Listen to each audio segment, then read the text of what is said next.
cheeky angle to escape 10 Nissan, say, hey, we can do better. Let's see here, reset gold. Yeah, very, the difference is very low. The turtle will be up here soon. Let's see who is going to take it. Yeah, I think ONIC will somehow use the diversion again for Sans to be able to take the bushes behind RRQ, but Rince knows what he's trying to do here. He tried to just cover all the bushes for the whole team of RRQ for him to be able to spot out this micro mechanics or macro from ONIC for them to be able to catch them off guard. It becomes even harder, but Kyrie is there trying to get the total. See here, seems like World Team's taking it slow on the second turtle take, and RRQ, they are filling and committing more in the river area. Then again, Kyrie is on a link. Also, Sitsujin knows this. He is a level ahead. Lutfi looking for an engage there on towards Sitsujin, and yeah, taking it slow. Uh-oh. Okay, some damage towards Sitsujin, but nothing too serious. Kyrie secured the Berserker's Fury. That's a pretty big item. Edocto getting stunned up. Oh, implosion! Yep, on towards one. Severo pops this Purify. RQ, what will they do? Edoc, half HP, Glorious Pathway committed. Turtle half. Selena doesn't land. That's gonna be Lutfi. Sandbag. Oh! Keyboy finds a connection and 2 members deleted. That's gonna be Sitsujin though, looking for compensation. He moves back, but ONIC, they will be in control of the turtle. Immediately after I mentioned that he is still 100% on the Batang, he proves that this is why he's been unbeatable on this hero. Absolutely crazy from both Keyboy and Sans in this early of a game, and that is why they're the best roamer mid lane duo in MPL history. Sitsujin might be in trouble. No purple for him. Let's see. RQ, they need to at least find something trade-wise. They are behind on gold. Map control. This is apps to play. That's gonna be the implosion. Flicker committed. 2 members caught. Tempest Blake also triggered, but nothing else. Precision, half HP. Lutfi misses. Yeah, RQ, they tried earlier, but great spacing from ONIC. Yeah, this is why Batang is such a good pick here. And even the Phobius, because you have this engager, the Edoc, even Sitsujin, is gonna have a hard time for them to be able to get into the team fight, because these two are engage denier, assassin denier. It is difficult for them to make the right play when you have these knockups, when you have these cancels from the first kill of Keyboy, and also not to mention the fist cracks that has been on point in this game. It's 1v1 once again, Sitsujin and Kyrie. This time Sitsujin will take on a jungler, not like the last game. Seems like they will not commit on towards a 1v1 just yet though. Yeah, both teams taking it slow on it. They know that they have Prio here, 2k gold, top lane. Almost taken down. So, yeah, map control. It's all blue for now. Yeah, and I'm not sure if RRQ wants to contest this. Yes, they have the tools. And if Rince can land a hook or a good abyssal arrow, then that would be a difference maker before the team fight begins. And there you go. Sitsujin is just gonna split and try to get the bottom turret, the first tier turret for himself. And I think that's a good move, knowing that RRQ is at a massive disadvantage in this fight. See here, Kyrie pushing bottom side, but hasn't really shown. So the fog of war here, playing it with it. There you go. That's the show from Kai.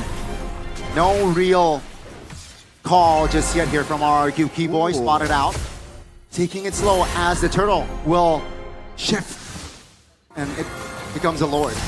I'm not sure if I saw it correctly, but I believe Kyrie picked the magic shoes in this game. That's so weird, considering that he's up against a Selena and also Edoc. And I think extra CC immunity will come in handy if he's ever, get stunned up for a long time. That would be a difference maker. There's 25% of CC immunity or CC reduction. Should be something that he's looking for. ONIC, they're not biting on towards the objective just yet. They know that the long lane presence of Kyrie will help them immensely before they want to take the objective. Wow. Just the play, right? ONIC, they know they have the far lane prio, so they are right now just manipulating RRQ and not forcing a fight. Bottom side, the far lane threat is very evident here in the third game. Yeah. And currently, right now, I don't think they have enough damage to do this kind of play. This Edok and Toy burst down towards the Ling. If the Granger gets the item, yes, maybe they can do that, but currently, no.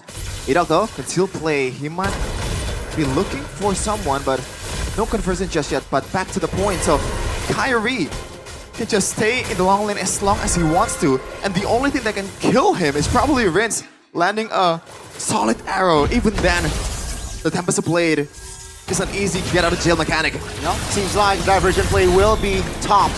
Loopy now will be taken down. Oh, Keyboy doesn't find the connection here. ONIC 5v4. Dyron now looking for a fight. Keyboy goes down. Now it's going to be a 3v4 still. Heavily favoring the Kings of Kings.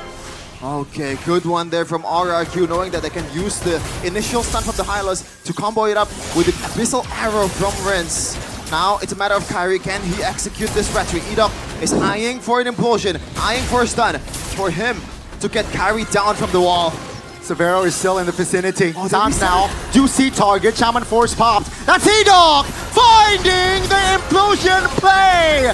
Two members of ONIC deleted an RRQ. They will take the Lord. Never doubt Edok gonna set heroes, and this is his bread and butter. The tick, the implosion, the game-changing plays of the MVP of the regular season finally coming to fruition here in the third game. And it's not late just yet. They still have the chance to get back in this match. Yeah, Edok again just strikes again. Let's see though, with this first Lord in hand, will RRQ be able to take fully control of the map? Toy, that's a big item too, Wind of Nature. Just to deter Kyrie's potential, and after what happened in the second game where he pretty much has a bounty in his head with that 1-1 Kyrie, 1-1 Ling interaction, surely he wants to rush this Wind of Nature as soon as possible. Looking at the whole thing though, let's see if there is something that we can discuss here. So far, it's nothing too crazy. Edok maybe not having that fleeting time is a bit interesting. He wants to go for more tankiness, knowing that, you know, he's gonna be one of the two frontliner of RRQ to take the beating, to take the front to back from Sans and Savero in the front line, and he rushed the Radiant Armor. Okay, will that MR be a big factor? Let's see. RQ, they're taking it slow. Lord will march top lane. It seems like, yeah, ONIC will sacrifice all of their inners. Base turrets will be the main priority of ONIC to defend, and seems like now Lord will charge. Okay, Lutfi didn't get arrowed. That Savero, look at the wave clear, that is immense. And RQ will just back away. The Abyssal Arrow lands. Nothing too much HP. Base turret top is not looking too hot for ONIC, but at least they have defended. Seems like the inner turret bottom side though will still stand, so that's a plus. RQ, they will siege more as a mid and top enters the vicinity. Let's see, Toy healing out damage here, defending the top lane base. RRQ not forcing anything. They have Pariah on the jungle, so at least Kai does not have his purple buff. Toy starting to hit a bit harder here in the late game. 13-minute mark diversion. Do they read it, or is there someone who's gonna go there? It's Keyboy, but I'm not sure if he wants to make a play from this place unless he has the conceal, but Edok reads that out. Seems like would be half HP. Savero though alongside Keyboy here. Tyrannojo enforces, dealing out the damage. RRQ, oh my goodness, in back. Toy repositions Kai. Will trigger that Wind of Nature. Iron and Keyboy should fall here as Sutsujin finds an angle. But it seems like ONIC, they're too tight in formation, and Sutsujin will fall for 35. I thought it was overall diversion again. This might be huge. Can they read it out? It's Savero! Savero and Toy! And Edok this time should be deleted. What a creative play coming from side of ONIC. ONIC will never be underdogs despite them losing in economy. They came back 16k down in the biggest stage of MLBB. MPL Indonesia Season 15 is just another Another day for them as they shift their focus towards the Lord. Oh my goodness. That's going to be ONIC taking the Lord. Rince trying to salvage something, but no fruition for now. Now, here comes the concern. Rince, on this kind of situation, he's not that useful. The wave clear is not there. Unless he lands a perfect arrow to the perfect target, that's the only thing that Rince can do. But with the level of focus that ONIC players has and the mechanic that they have, I'm not sure if he's gonna be able to land those, especially with the fact that Rince will have limited room for him to be able to, you know, shoot these arrows, because the map will slowly but surely be leaning towards ONIC's side. Oh no, That's a land. on cue. That is an arrow landed, but some. Oh my God! Tavero finds a solo in the mid lane. Toy taken down. Lord still marching, healthy in the bottom side of the map. That's a legal diversion. Where to? Bottom side turret now. They want the base turret. ONIC is already invading the Wait, home of the Kings. Now that's gonna be diving under the turret as well, taking some heat. Oh my goodness!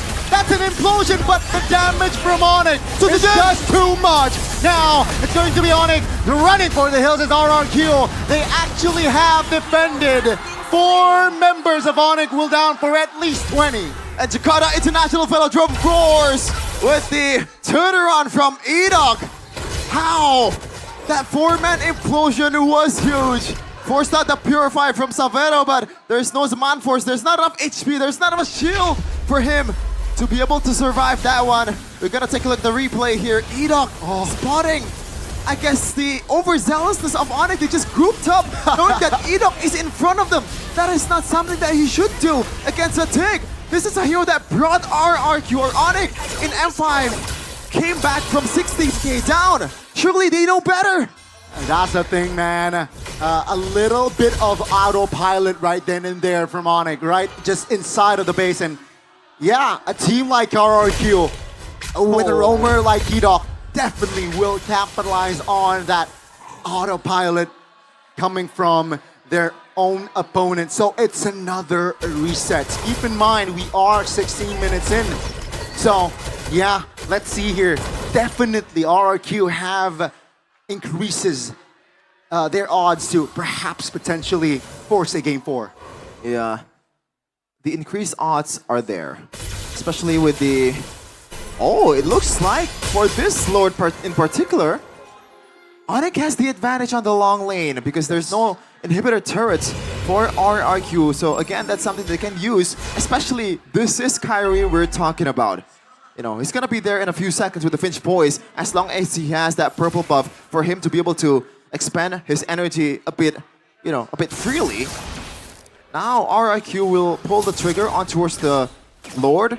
Kyrie decided to recall because he doesn't have that purple buff. All right, so Kyrie did not show in the bottom side. Fist crack. ONIC looking for an angle to perhaps enter the river. That's the winner crown trigger. Oh, Ludwig very low. He will be taken down. That's gonna be Sans flickering out though. Savero taking out RRQ. The Kings have answered back. Kai finds a shutdown, but RRQ, they are moving forward as again 3 members will be down and out. Only the dynamic duo of Sans and Kibo can stop this avalanche from RRQ. Can they do it? Low, Glory's Pathway committed. Sans stunned. That's gonna be Toy focusing, locking the turret. And ladies and gentlemen, this is not the day of clean sweeps. We are going to game 4.